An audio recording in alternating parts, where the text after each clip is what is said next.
예수님이 세상을 떠나시면서 제자들과 그리고 이 세상에 이제 등장할 하나님의 교회를 향해서 복음을 전하라고 특별히 명령을 하셨어요.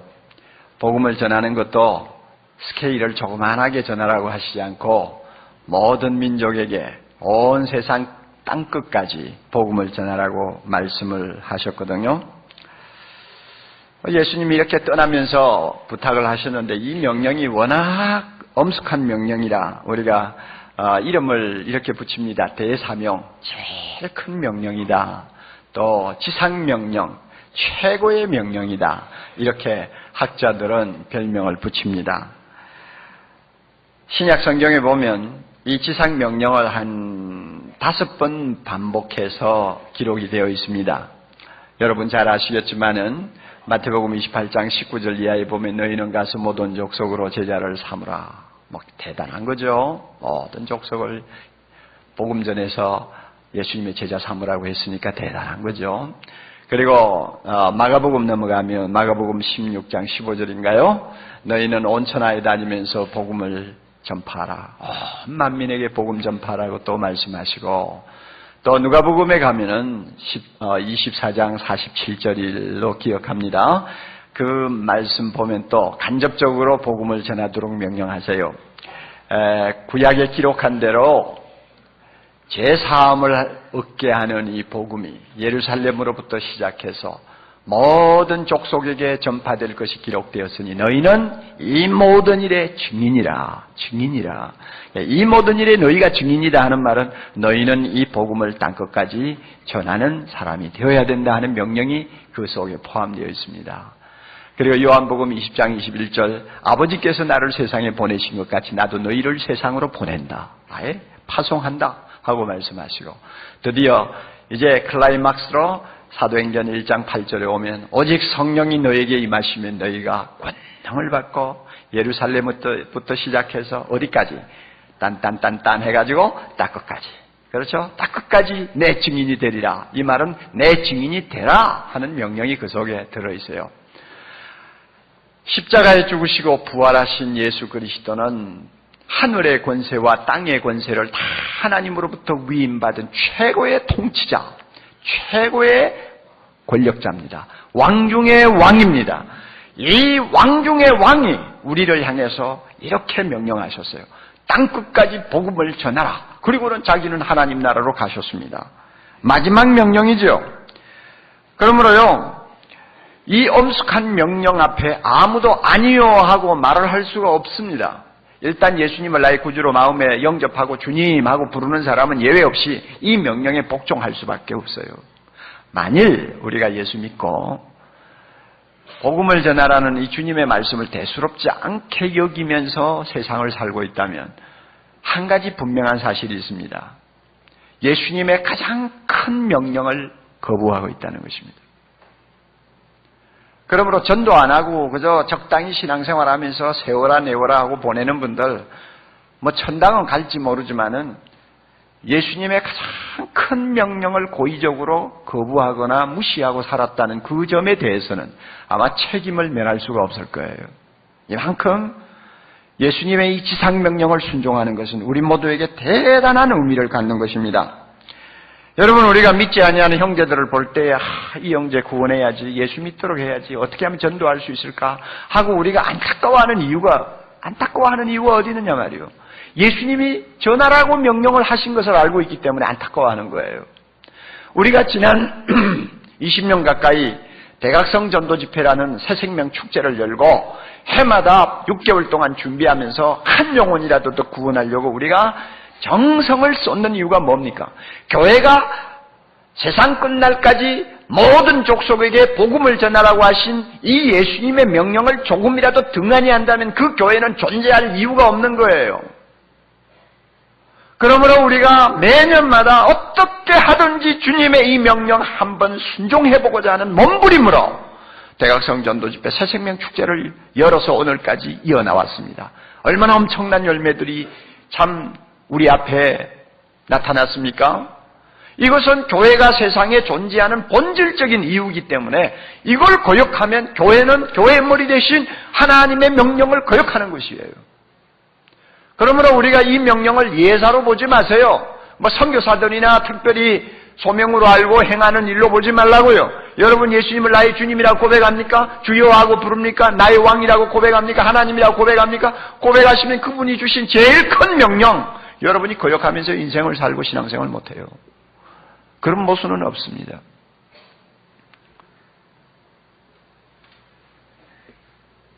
그러나 여러분, 땅끝까지 복음을 전하라고 하신 예수님의 그 명령은 세상적으로 볼 때는 너무 비현실적입니다.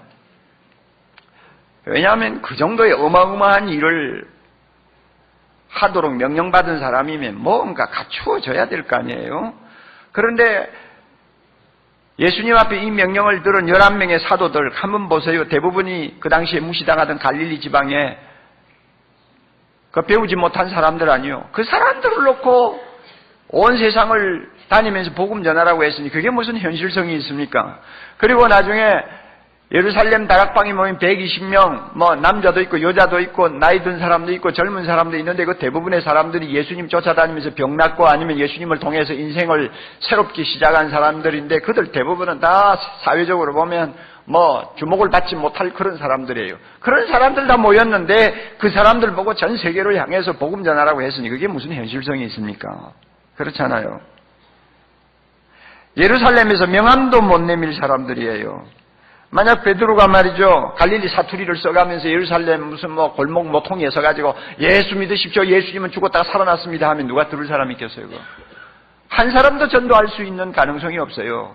그럼에도 불구하고 온 천하에 다니면서 복음 전하라고 했으니 얼마나 비현실적이냐 그 말입니다.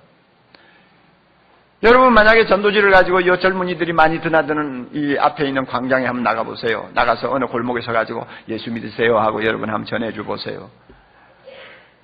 내 자신이 얼마나 초라하고 약하다는 걸 금방 느낄 겁니다. 그렇지 않아요? 그래도 남자들은 대부분이 그래도 마음들이 좀 너그러운 편이에요. 받아요. 전도지를 받고 고개를 끄덕끄덕하고 뭐 이래요. 그러나 팔짱 끼고 가는 여자들은 참 표독해요. 딱 뿌리쳐요. 안 받아요?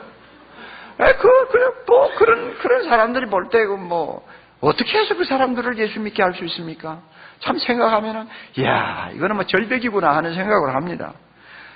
바로, 이런 참 하잘것없는 존재들을 불러서 땅끝까지 복음 전하라고 했으니 현실성이 없죠.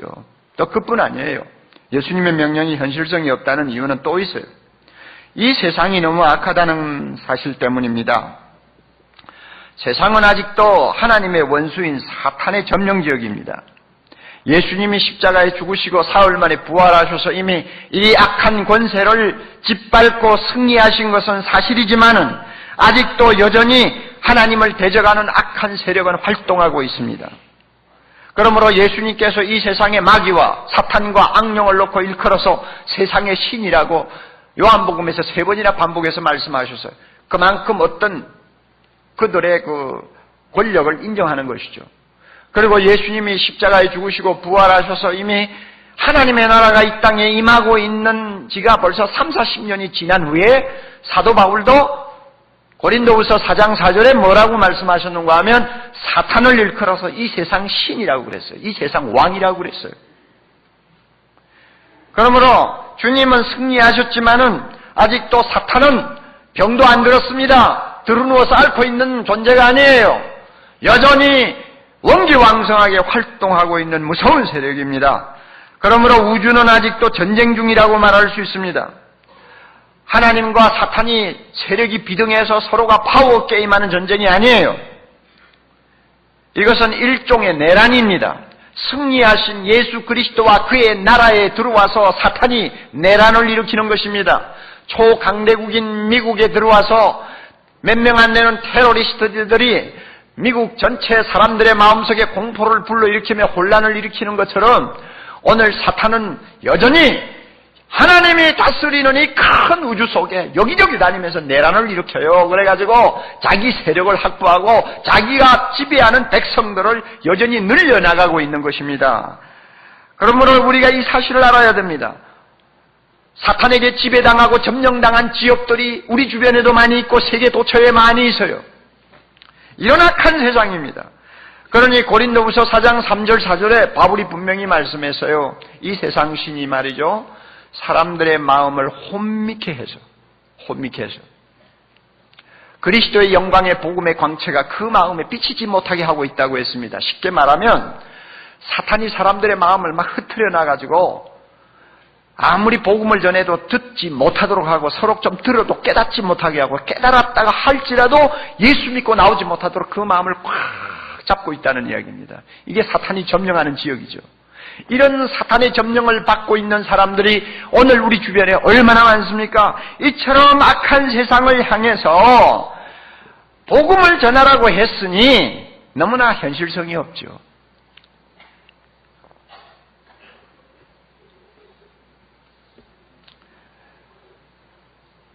복음을 전해야 될 사람을 보아도 신통하지 못하고 복음을 전해야 될 현장을 보아도 너무너무 악하고 무섭고, 이런데 어떻게 우리가 복음을 전합니까? 어떻게 땅끝까지 예수 그리스도의 나라를 확장할 수 있습니까? 도무지 이건 되지도 않을 일 같은데 주님께서 이 사실을 분명히 명령하고 가셨다고 말입니다. 그러면 이 난제를 푸는 열쇠가 뭐냐? 열쇠가 있습니다. 성령입니다. 잘 기억하세요. 별 수 없는 존재죠. 이 별 수 없는 존재의 문제를 해결할 수 있는 키가 성령이에요. 이 세상 악하죠? 이 악한 세상을 어떻게 우리가 다룰 수 있습니까? 그것을 다룰 수 있는 열쇠가 성령이라고 말입니다. 성령의 능력이라 말입니다. 성령의 능력을 받으면 우리는 강해집니다. 얼마만큼 강해지느냐? 예수님만큼 강해집니다. 우리가 성령의 능력을 받으면 아무리 세상이 악하고 어두워도 우리 앞에 대적하지 못하는, 적수가 되지 못하는 존재가 되어버립니다. 성령이 키입니다. 이것은 예수님을 통해서 이미 입증이 되었습니다. 예수님은 하나님의 아들이십니다. 할렐루야. 그가 세상에 오셨지 않습니까? 아무리 연약한 인간의 몸을 입고 오셨다고 할지라도 하나님의 아들이 오셨는데요, 벌써 그분 자신이 이 세상의 모든 권세를 지배할 수 있는 영광을 갖고 계시죠. 그럼에도 불구하고 그가 세상에 오셔서 일할 동안에는 모든 것을 성령에게 의탁했습니다. 성령이 말하게 하시니까 말하셨고, 성령이 전도하게 하시니까 전도하셨고, 성령이 병든 자를 고치게 하시니까 고치게 하셨고, 성령이 나중에 죽은 무덤에서 일어나게 하시니까 예수님이 일어나셨어요. 전적으로 성령에게 예수님이 의탁하셨어요. 사도행전 10장 38절에 그 사실을 이렇게 말씀합니다. 하나님이 나사렛 예수에게 성령과 능력을 기름 붓듯 하셔서, 성령과 능력을 예수님에게 기름 붓듯이 하셔서 그 능력에 힘입어 두루 다니시며 착한 일을 행하시고 복음을 전하시고 그 다음에 마귀에게 눌린 모든 자를 고치셨다고 말씀했습니다. 예수님이 그렇게 해서 이 세상에서 복음을 전하시고 십자가에서 승리하셨어요. 누구의 능력으로? 성령의 능력으로. 다시 한번, 예수님이 이 세상에 오셔서 복음을 전하시고 십자가 지시고 부활로 승리하셨습니다. 누구의 능력으로? 성령의 능력으로 승리하셨단 말이에요. 예수님이 자기가 그렇게 하셨기 때문에 제자들을 보고 또 우리들을 보고도 똑같이 하라고 말씀합니다. 너희들이 성령을 받아야 돼. 성령 받아야 땅끝까지 복음 전할 수 있어 하고 우리에게 가르쳐 주셨어요. 그러므로 예수님이 성천하시기 전에 그렇게 말씀하셨잖아요. 너희가 성령이 임하셔서 너희에게 권능으로 무장시키기 전에는 밖에 나가서 예수 믿으라는 소리 할 생각하지 말라. 기다리라고 그랬죠. 기다리라고 그랬어요.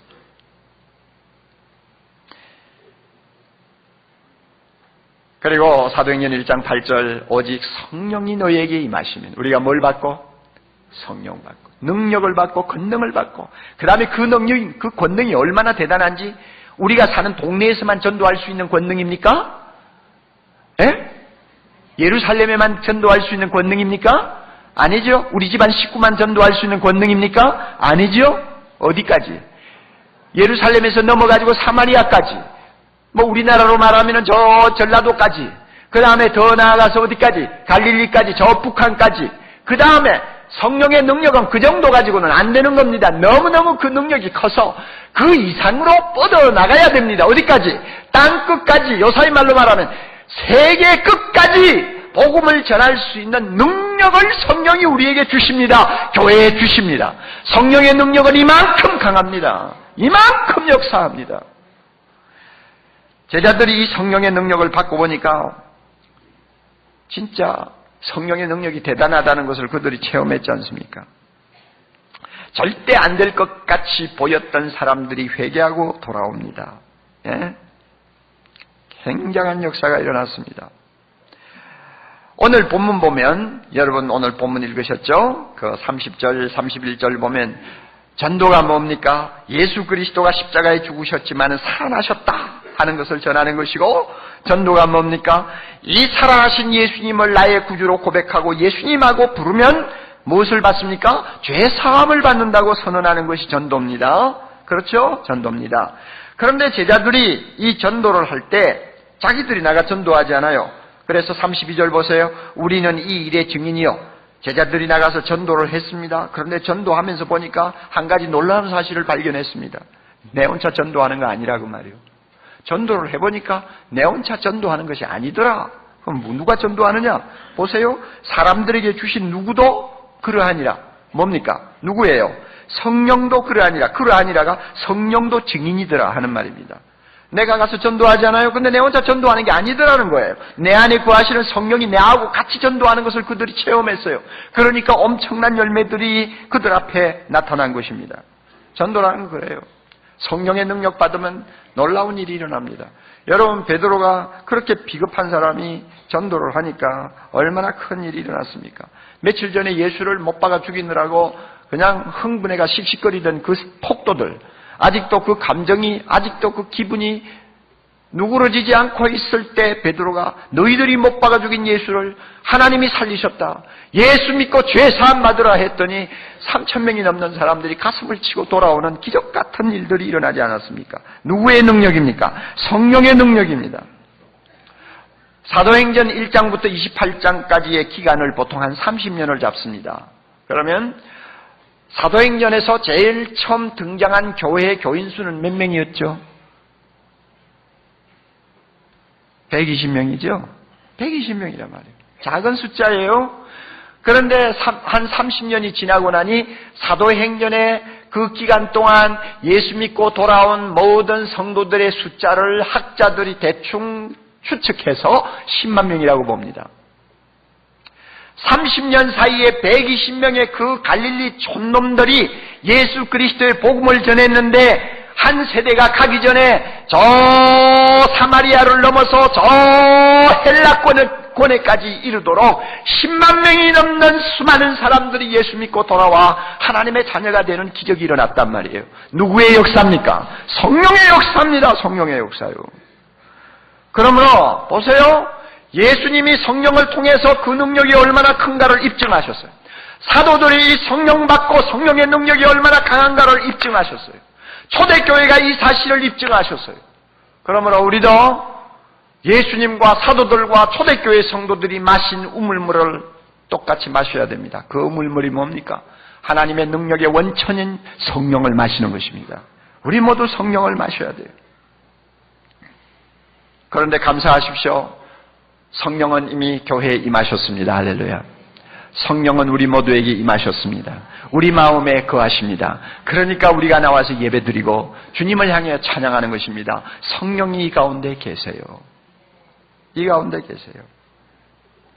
성령이 사랑의 교회에 임하셔서 역사하셨기 때문에 지난 20년, 23년 동안 대각성 전도 집회를 18번을 하면서 적어도 우리가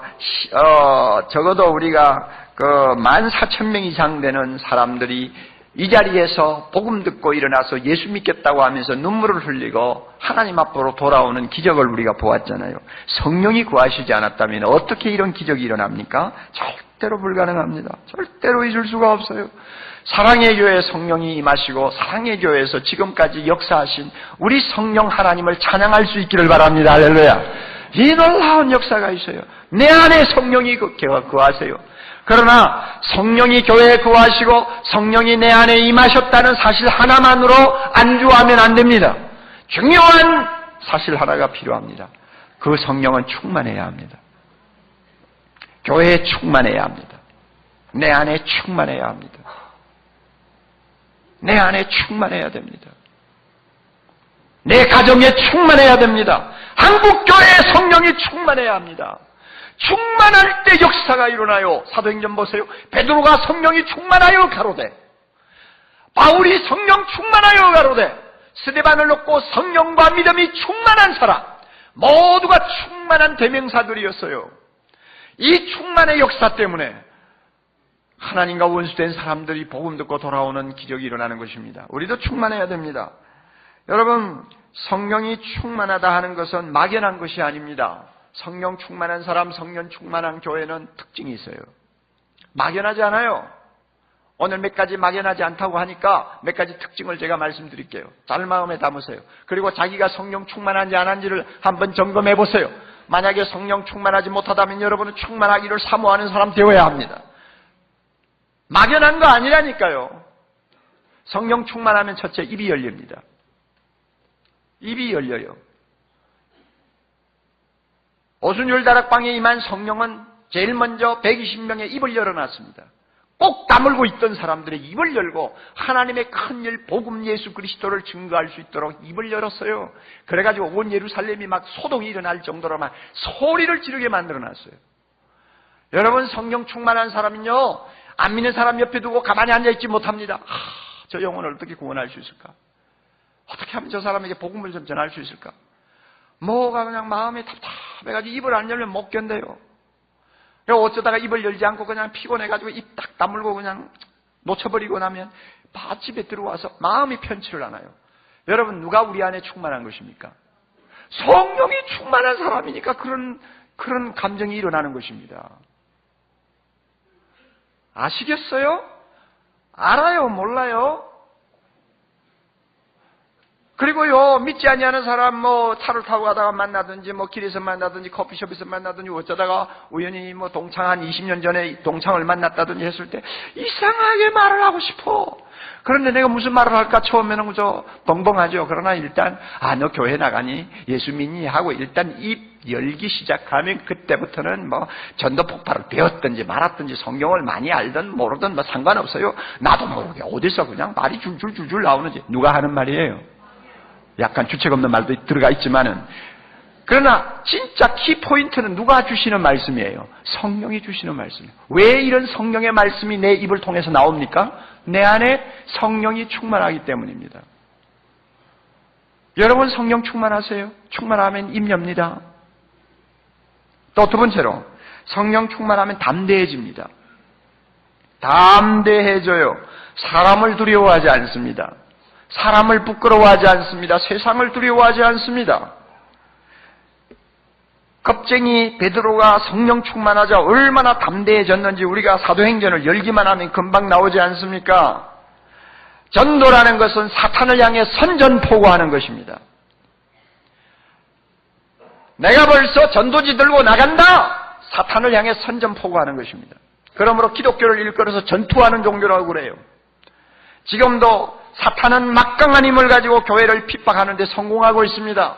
전 세계적으로 얼마나 혹독하게 교회를 핍박하는지요. 전도하려고 하는 사람들을 얼마나 못살게 구는지 압니까? 여러분, 데이빗 바렛이라고 하는 유명한 통계학자가 있습니다. 그 사람의 통계에 의하면은 1900년대에 복음을 전하다가 끌려가 죽은 순교자들, 그 다음에 예수 믿지 않겠다는 말을 하지 않기 때문에 믿음 지키다가 죽은 순교자들이 얼마나 되느냐? 1년에 15만 명이 된다고 통계를 내놨어요. 그러므로 하루에 약 400명 꼴이 지구 도처에서 예수님 때문에 목숨을 잃는다는 이야기예요. 북한에 있는 저 참혹한 핍박까지 다 포함이 되는지는 모르겠어요. 이만큼 사탄은 오늘 자기 때가 얼마 남지 아니한 줄 알고 집요하게 갖은 수단 방법 다 동원해서 복음을 전하지 못하도록 핍박하고, 복음을 듣고 예수님을 나의 구주로 고백하는 자들을 못 살게 구는 거, 우리가 이걸 알아야 됩니다. 그러나 여러분, 아무리 사탄이 아우성을 쳐도 우리가 성령 충만하면 복음은 이 사탄의 역사를 우리는 다 짓밟고 승리할 수 있습니다. 할렐루야. 왜냐하면 예수님이 승리하셨기 때문입니다. 그러므로 담대해져요. 여러분, 사람 보고 막 겁이 나요? 전도하려고 하면 막 부끄러워요?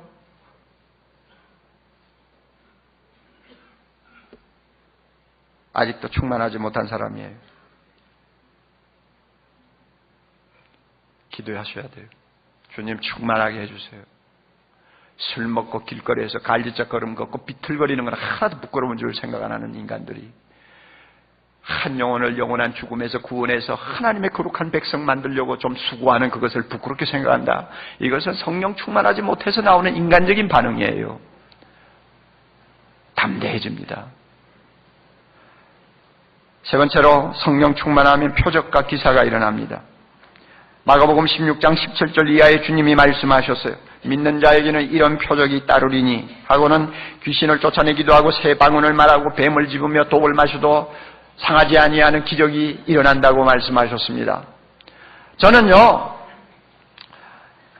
우리 기독교 일각에서 주장하는 능력 전도라는 그런 주장에 별로 동의는 안 합니다.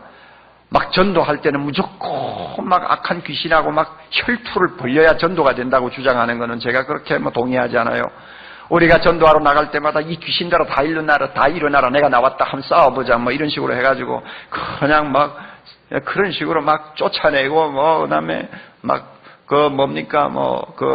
무슨 표적이 일어나야 전도가 된다고 주장하는 것은 동의 안 한다 그 말이에요. 이미 우리는 누구의 이름으로 나갑니까? 예수의 이름으로 나갑니다. 예수 이름 자체가 권능이 있어요.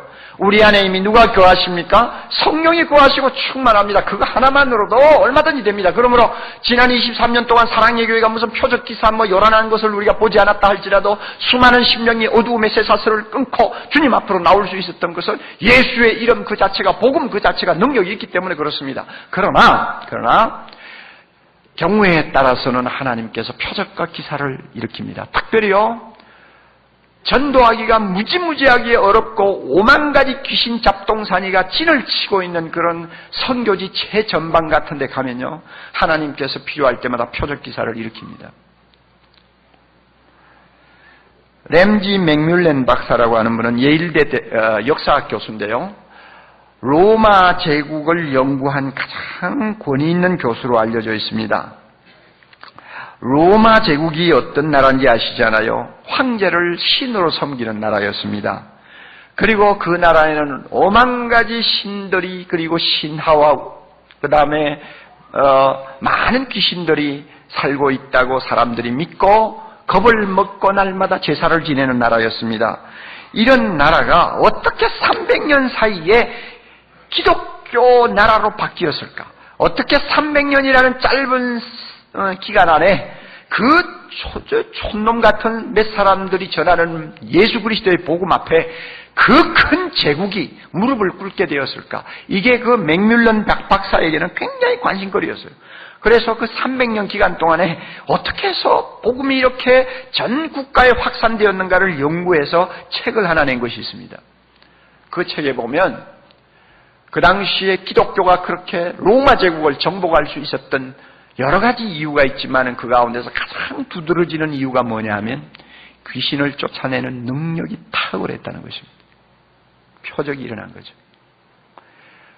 그러니까 여러분 무슨 귀신이도 모르고 귀신에 들려가지고 헛소리하고 떠들고 하는 사람들, 전도하는 사람이 가가지고 예수 이름으로 물러가라 하니까 그저 깨끗하게 물러가고 새 사람 되고 예수 믿고 돌아오고, 그 다음에 어떤 신전에 가가지고 예수 믿는 사람들이 한마디 전하니까 그 신전에 있는 모든 것들이 그저 수라장이 되어버리는 역사가 일어나고, 이런 소위 하나님과 그 다음에 하나님보다도 못한 열등신하고의 어떤 대결에서 예수의 이름이 이기는 능력과 표적이 계속 나타나니까 나중에는 로마 제국을 흔들어 놓는 큰 역사가 일어난 것입니다.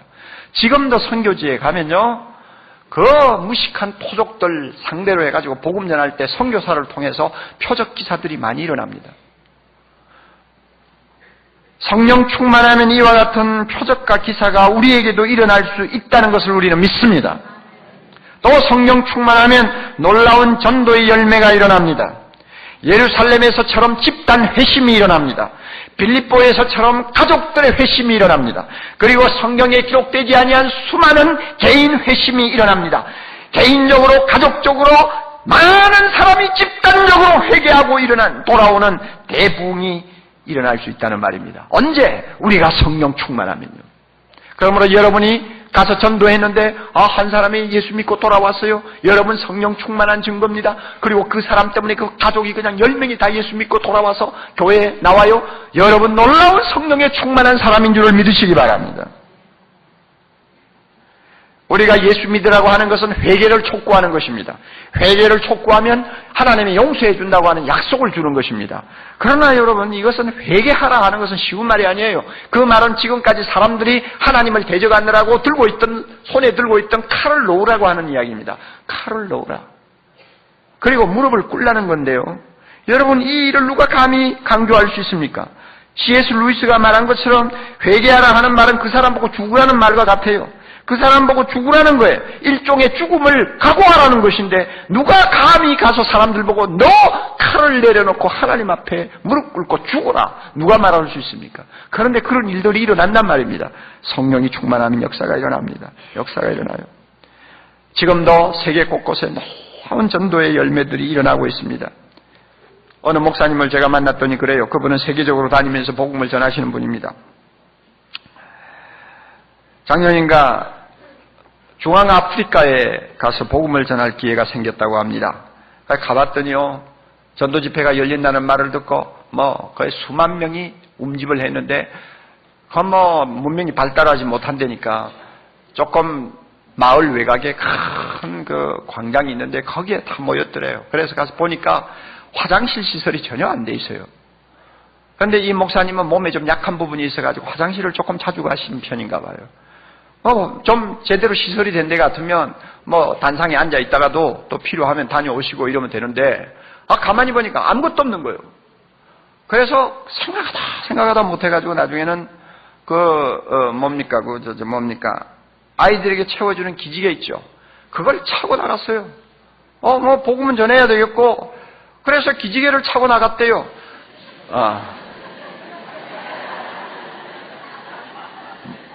뭐라 그래요, 그걸? 기저귀 말이에요. 예, 다이퍼를 차고 나갔다고 말이에요. 기저귀를 차고 나갔어요. 그래가지고 단상에 앉아 있는데 이분이 원래 심장이 약합니다. 그날따라 심장이 자꾸 막 조여오는 것 같고 답답하고 그래서 하나님 앞에 계속 기도했대요. 하나님, 내가 이거 예수 그리스도의 복음을 전하러 왔는데 여기서 만약에 심장이 떨컥해가지고 쓰러지면 이게 무슨 망신입니까? 이 5만 가지 우상 다 섬기는 사람들 앞에서 도무지 안 됩니다. 복음 전하고 호텔에 가서 죽어도 죽어야 되니까 절 좀 도와주세요. 꼭 좀 도와주세요. 이렇게 막 기도하고 앉았다가 나가서 복음을 전했대요. 그러니 여러분, 기저귀 차고 나가고 심장이 막 벌렁벌렁 뛰는 사람이 무슨 전도를 하겠어요? 그럼에도 불구하고 하나님께서 그를 통해서 복음이 증거되니까 숱한 사람들이 수천 명이 예수 믿겠다고 나오는 놀라운 광경이 일어났습니다. 여러분, 성령 충만하면 엄청난 열매가 지금도 일어납니다. 지금도 우리 앞에 나타납니다. 여러분, 지난 8월 달에 우리 교회에서 제주도 섬전도를 갔지 않습니까? 박우인 집사님, 임효숙 집사님이 이 부부가 팀장이 되어가지고 39명이 갔는데 그 팀 중에는 71살 잡수시는 허학관 집사님까지도 끼어 있었어요. 그런데 여러분, 우리가 제주도 잘 알잖아요. 우리나라에서 제일 전도가 안 되는 데입니다. 거기는요, 전체 인구의 정말 몇 프로가 겨우 신자입니다. 얼마나 열악한 데인지 몰라요. 그래서 거기에 있는 교회 목사들이 그래요. 한 사람 전도해서 예수 믿고 돌아오면 육지에서 100명 돌아오는 것과 같다고 그래요. 그랬는데 우리 전도팀이 가가지고 기도하면서 300명 가까운 사람에게 복음을 전했는데 여러분, 그 가운데서 110명이 예수 믿겠다고 결심했대요. 놀랍습니까? 안 놀랍습니까? 우리 교회 전도팀에게 성령이 충만한 것입니다. 그런데요, 아무리 결심해도 교회에 나와야 되잖아요. 법한교회라고 제주도에 있어요. 그 법한교회 목사님이 너무 흥분해가지고 연락을 했습니다. 뭐라고 했는지 알아요? 우리 사랑의 교회 전도팀이 다녀가고 나서 100명이 넘는 사람이 결심했다고 하는데 자기 교회는 몇 명이 나오나 하고 은근히 기다렸나 봐요. 그랬는데 주일이 되었더니 세상에 13명이 예수 처음 믿은 사람이 교회로 찾아온 거예요. 그러니 그 교회가 그 제정신이 있었겠어요? 뿅 하고 가버린 거예요, 그냥. 예배도 제대로 못 본 거예요. 목사가 너무 흥분해가지고. 그러니 한 명이 100명에 해당한다면 1300명이 돌아온 거나 마찬가지라고 말해요. 그렇지 않아요? 그래가 너무너무 흥분해가지고 편지를 보냈어요. 오늘도 우리가 성령 충만하면 하나님께서 큰 열매를 주십니다. 아무리 내 가정에 믿지 않고 고집하는 사람이 있다 할지라도 내가 성령 충만하면 그 사람 반드시 예수 믿고 돌아옵니다. 여러분, 우리 사랑의 교회가 성령 충만하면 이 앞에 있는 젊은이 광장 다 예수 그리스도의 나라로 바꿀 수 있습니다. 할렐루야. 여러분, 우리 모두 성령 충만하면 돼요. 그러면 어떻게 충만할 것이냐? 대답은 하나밖에 없습니다. 기도하는 것입니다. 기도하는 거예요. 여러분, 개인적으로 나는 성령 충만하지 못한 것 같다 생각되면 열심히 기도하시기를 바랍니다. 사랑의 교회가 대각성전도 집회를 앞에 놓고 기도해야 됩니다. 성령 충만하기를 위해 기도해야 됩니다. 이미 며칠 전부터 24시간 기도 체인이 가동되었습니다. 다락방 순장과 순원들이 정해진 시간에 교회에 나와서 기도합니다. 1시간 동안 기도하고는 그 다음 다락방에게다가 바튼을 타치해주고 갑니다. 그래서 24시간 기도가 끊어지지 않도록 앞으로 2주간 이상 기도하게 됩니다. 여러분이 기도를 통해서 우리 개인이 성령 충만하게 될 뿐만 아니라 교회가 성령 충만하게 될 줄을 믿으시기 바랍니다. 그리고 지금 이 시간에도 중보기도실에는 이 예배를 위해서 기도하는 팀들이 있습니다. 설교하는 옥목사를 위해서 기도하고 있습니다. 이 팀들이 24시간 변함없이 성령 충만하기를 위해 기도하고 대각성전도 집회에 수많은 영혼이 구원받기를 위해 기도하고 있어요. 우리 모두가 이렇게 기도하면 우리 모두 성령 충만해집니다. 우리 모두 성령의 사람이 됩니다. 사랑하는 형제자매 여러분, 성령 충만해서 우리 입이 열리도록 합시다. 성령 충만해서 담대한 전도인 되도록 합시다. 성령 충만해서 우리를 통해서도 이적과 기사가 일어날 수 있도록 합시다. 성령 충만해서 우리를 통해서 수많은 영혼이 구원받는 대부흥이 일어나도록 합시다. 주님의 소원입니다. 남의 일처럼 생각지 마세요. 예수 그리스도의 가장 큰 명령을 공공연히 거역하면서 예수 잘 믿는 것처럼 신앙생활 잘하는 것처럼 착각하지 말라 그 말이에요. 우리 모두 성령 충만해야 합니다. 다 같이 기도하십시다. 자비로우신 하나님, 이 시간 주신 말씀 마음에 담고 우리 모두가 성령 충만하기를 원합니다. 주여, 우리 각자의 심령의 기도의 문을 여시고 하늘로부터 임하는 성령의 충만함이 우리를 온전히 사로잡아 우리 한 사람 비록 힘이 적어 보이고 약해 보이지만 우리를 통하여 천을 이루고 강국을 이루는 기적이 하나님 서초동에서 시작하여 딱 끝까지 일어날 수 있도록 축복해 주시고 사랑의 교회만이 아니라 한국교회 전체가 성령 충만하여 이 나라를 다시 한번 치유하고 구원하고 변화시키는 우리 모두가 될 수 있도록 축복해 주시옵소서. 예수님 이름으로 기도하옵나이다. 아멘.